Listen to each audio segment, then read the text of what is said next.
Good morning, everyone. Welcome to the Learning Tree. As we all know, the former President of India, Dr. APJ Abdul Kalam.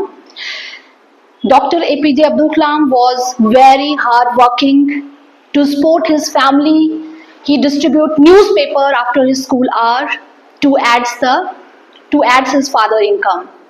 One of his beautiful thought of life is that get experience, look back and get experience, look forward and find hope, look around and get reality, look within and find yourself. इसी beautiful thought के साथ, APJ Abdul Kalam जी की इसी beautiful thought के साथ आज हम शुरू कर रहे हैं अपना next topic, that is chemical kinetics. ठीक है, लेक्चर 1 ऑलरेडी हम स्टडी कर चुके हैं. टुडे इज लेक्चर 2 और इसमें जो टॉपिक्स बेटा हमने आज डिस्कस करने हैं, that is first topic is factor influencing rate of reaction. ठीक है, कौन कौन से फैक्टर्स हैं जो रिएक्शन की रेट को इंक्रीज करते हैं. लास्ट टाइम हमने स्टडी किया था कि रिएक्शन की रेट से आप क्या समझते हैं. रेट का मतलब होता है किसी भी केमिकल रिएक्शन की स्पीड, कि रिएक्टेंट कितने टाइम में प्रोडक्ट में चेंज होता है. ठीक है, आज हम बात करेंगे फैक्टर्स की. तो बेटा सबसे पहला जो फैक्टर है that is concentration of reactant. ठीक है, कंसेंट्रेशन ऑफ रिएक्टेंट. जो रेट ऑफ रिएक्शन है वो रिएक्टेंट की कंसेंट्रेशन पे क्या करती है, डिपेंड करती है. ठीक है, कंसेंट्रेशन पे डिपेंड करती है. कैसे डिपेंड करती है, देखिए अगर रिएक्टेंट की कंसेंट्रेशन होगी ज्यादा, अगर रिएक्टेंट की कंसेंट्रेशन होगी ज्यादा तो रिएक्शन की जो रेट है, ठीक है, या रेट ऑफ रिएक्शन है वो भी क्या होगी, ज्यादा, वो भी क्या होगी, इंक्रीज होगी. ठीक है, number second is temperature. Number second is temperature. अब टेम्परेचर रेट ऑफ रिएक्शन पे डिपेंड करता है directly. Temperature is directly proportional to rate of reaction. Rate of reaction. ठीक है, as the temperature increases rate of reaction also increases and the reason is that kinetic energy of the molecules. ठीक है, अगर हम temperature increase करते हैं तो molecules की काइनेटिक एनर्जी भी क्या होती है, बढ़ती है. अगर काइनेटिक एनर्जी बढ़ेगी तो ऑटोमेटिकली जो रेट है केमिकल रिएक्शन की वो भी क्या होगी बेटा, इंक्रीज होगी. ठीक है, एंड नंबर थर्ड फैक्टर है nature of reactant and product. Nature of reactant and product. अब देखो नेचर पे जो रेट है वो डिपेंड करती है रिएक्टेंट की नेचर के ऊपर. फॉर एग्जांपल, मैं एग्जांपल के थ्रू आपको समझाती हूँ. अगर हमारे पास नाइट्रस ऑक्साइड है और उसमें उसको हम रिएक्ट करवा रहे हैं ऑक्सीजन के साथ में, then we get 2NO2, nitrogen dioxide. Same as another एक और रिएक्शन हमारे पास है 2CO प्लस O2 और यहाँ पे मिल रहा है हमें CO2. ठीक है, अब एक्सपेरिमेंटली ये देखा गया है कि जो फर्स्ट वाला रिएक्शन है दैट इज फास्ट. वो क्या है, फास्ट है. And second reaction will be slow. ये रिएक्शन क्या है, स्लो है. ठीक है, तो देखो जो नेचर है रिएक्टेंट की उस पर डिपेंड करती है रेट. तो अगर हम फर्स्ट वाला रिएक्शन देखें तो इसमें रेट क्या है, ज्यादा है, मतलब रिएक्शन क्या है, फास्ट होगा. और जो सेकंड वाला रिएक्शन है उसमें रेट क्या है, स्लो. ठीक है, मींस रिएक्शन क्या है, स्लो है. ठीक है, तो ये भी बहुत इंपॉर्टेंट है कि हम क्या रिएक्टेंट ले रहे हैं उसके ऊपर रेट डिपेंड करती है. And number 4 is catalyst. ठीक है, कैटलिस्ट ये बहुत इंपॉर्टेंट है. कैटलिस्ट क्या होता है, कैटलिस्ट वो सब्सटेंस होता है, that substance which influence the rate of chemical reaction, which influence या which increase the rate of reaction. Rate को क्या करता है, ये इंक्रीज करता है without involving chemical reaction. ठीक है, without involving chemical reaction. Chemical reaction में बिना इन्वॉल्व किए, ठीक है, जो सब्सटेंस रिएक्शन की रेट को इंक्रीज करता है उसी को हम क्या बोलते हैं, कैटलिस्ट. फॉर एग्जाम्पल अगर हम बात करें फॉर्मेशन ऑफ अमोनिया, तो नाइट्रोजन हाइड्रोजन जब आपस में रिएक्ट करते हैं,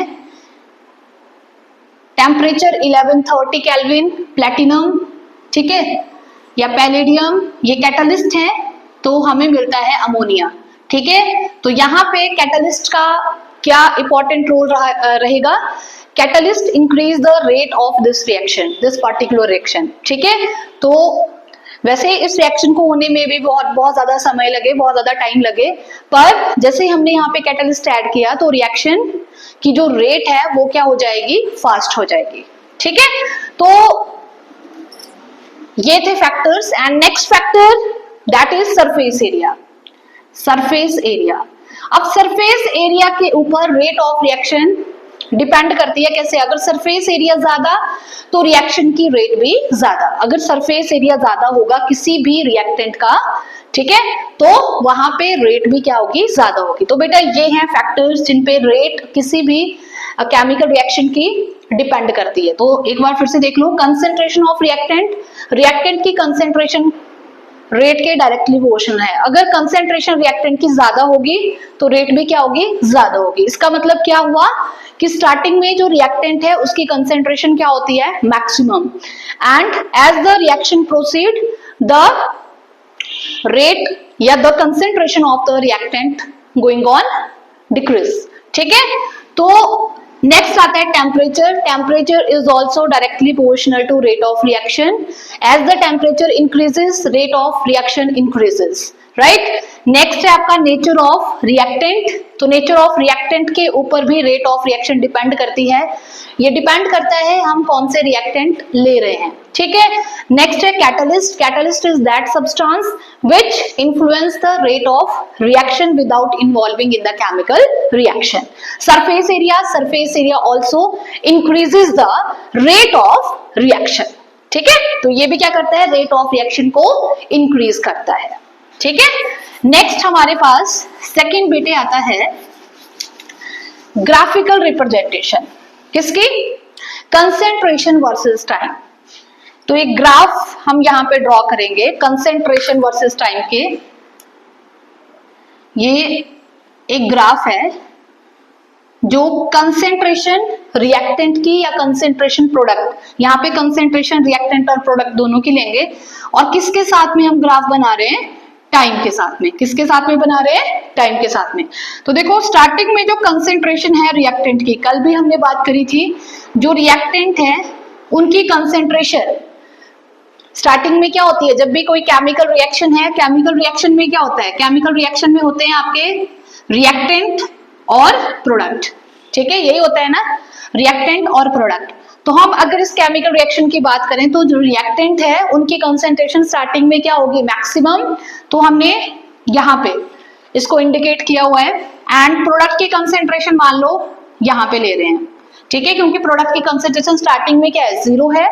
तो as the reaction going on, जैसे जैसे रिएक्शन केमिकल रिएक्शन हो रहा है तो क्या होगा, जो रिएक्टेंट है उसकी रेट क्या हो जाएगी, उसकी रेट क्या हो जाएगी, डिक्रीज हो जाएगी, उसकी रेट क्या होगी, डिक्रीज होगी, ठीक है। आप इस तरह से बना सकते हैं ये कि रिएक्टेंट की रेट क्या हो रही है, सॉरी रिएक्टेंट की जो कंसेंट्रेशन है वो क्या हो रही है, टाइम के साथ में कम हो रही है, और प्रोडक्ट की कंसेंट्रेशन टाइम के साथ में क्या हो रही है, इंक्रीज हो रही है।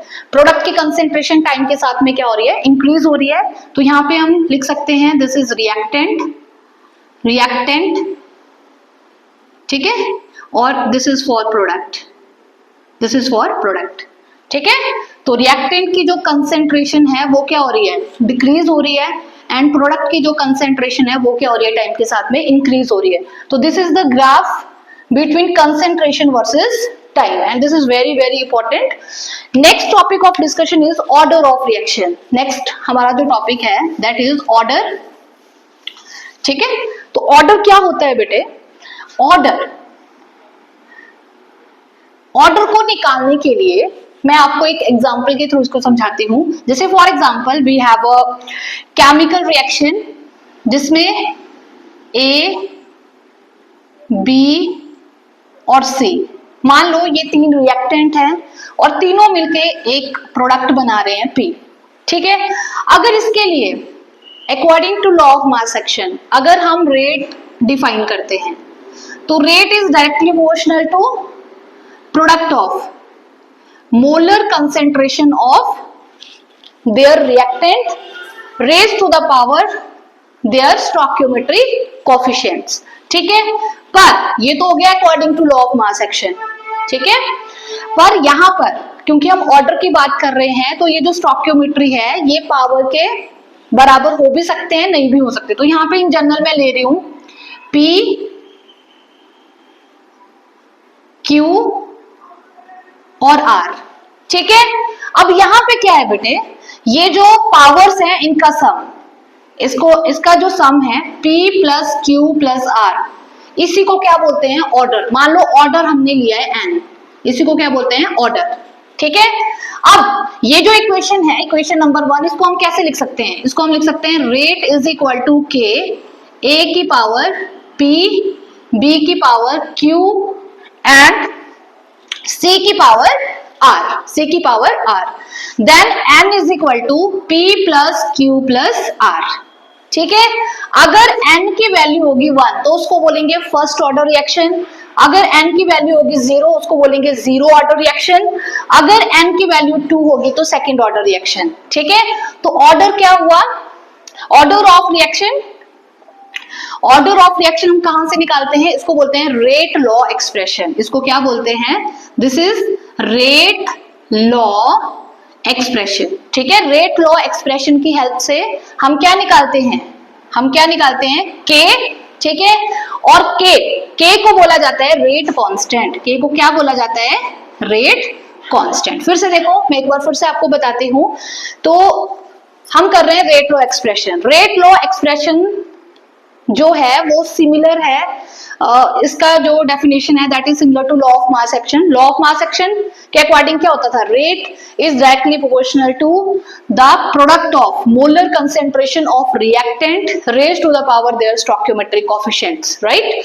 एंड अब हम क्या लेंगे यहाँ पे, the sum of power of किसकी कंसेंट्रेशन है, रिएक्टेंट की जो पावर, जो कंसेंट्रेशन है उसकी जो पावर है उनका हमने क्या लेना है, सम। उसी को क्या बोलते हैं, ऑर्डर।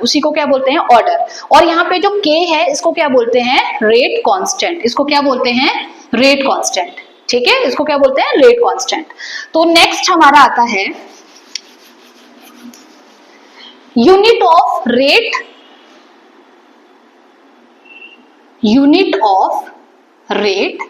And rate constant.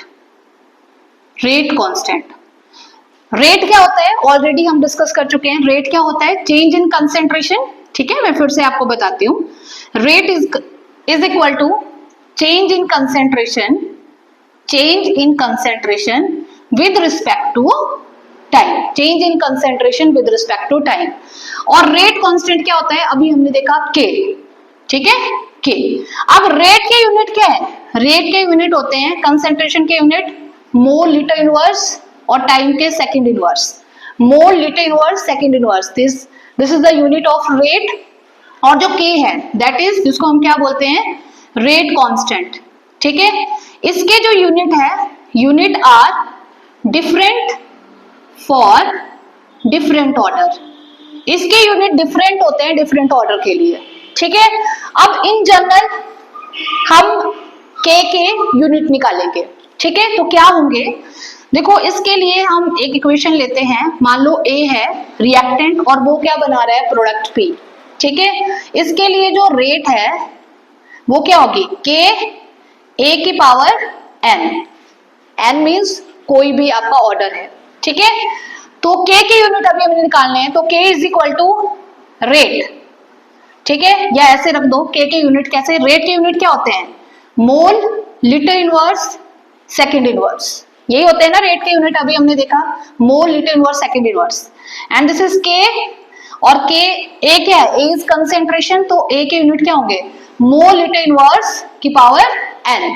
जब आप ये वाली टर्म उस तरफ ले जाएंगे देन दिस बिकम मोल पर लीटर 1, ठीक है, minus n and second inverse. This is the general unit of के।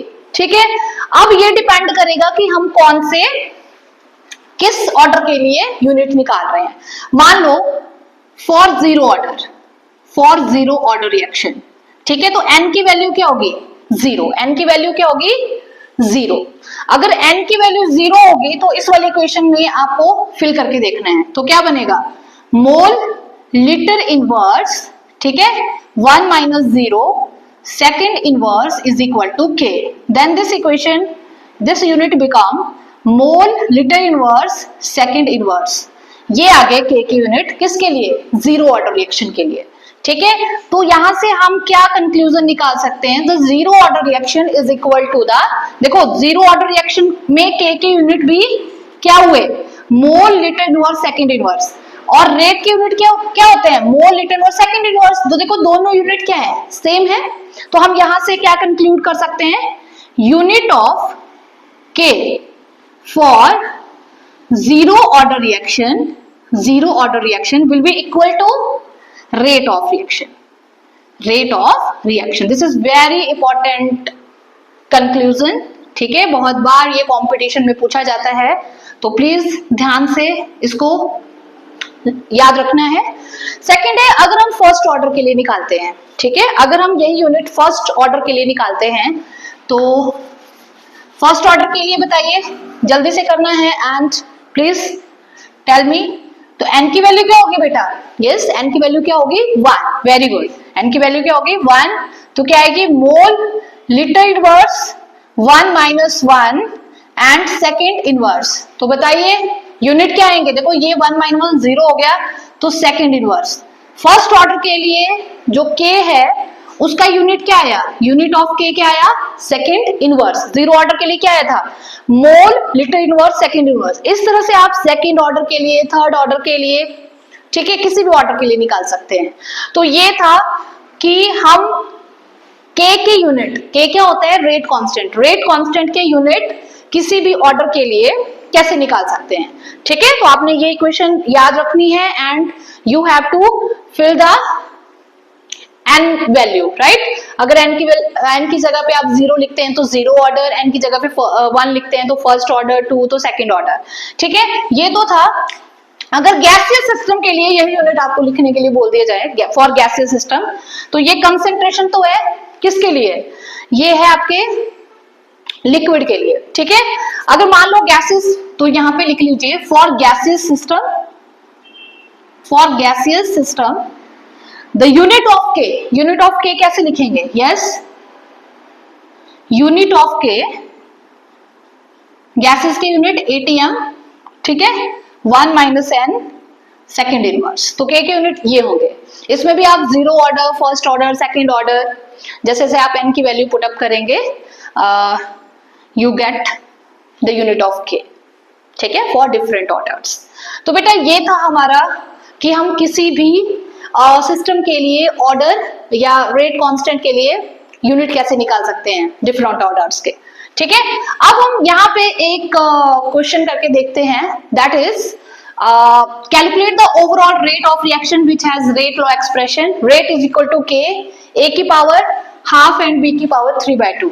तो इसके लिए अगर हमें ये निकालना है कि ये रेट क्या है ओवरऑल रिएक्शन की, तो सिंपल आपको क्या करना है, जो कंसेंट्रेशन की पावर है उनको क्या करना है, प्लस करना है, सम करना है। तो 1/2 प्लस 3/2 तो क्या है, 4/2 means 2 means second order reaction.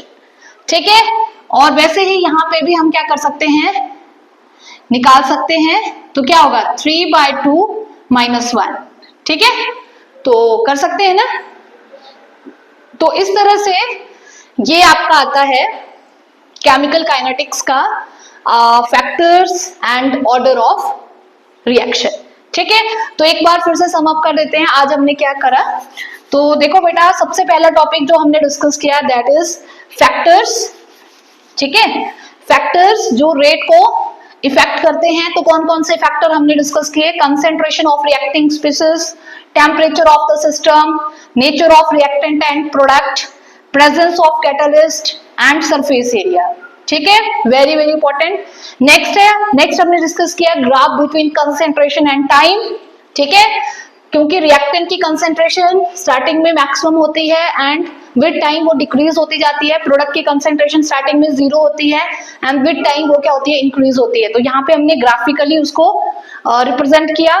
फिर हमने ऑर्डर ऑफ रिएक्शन किया। ऑर्डर ऑफ रिएक्शन क्या होता है? ऑर्डर ऑफ रिएक्शन को के यूनिट मेनली हमने डिस्कस किए। लॉ ऑफ मास एक्शन की हेल्प से हम ऑर्डर ऑफ रिएक्शन मतलब के निकालते हैं और के यूनिट हमने डिस्कस किए। के यूनिट डिफरेंट ऑर्डर के लिए डिफरेंट होते हैं। ठीक है, तो ये था हमारा आज का topic, that is chemical kinetic. Thank you.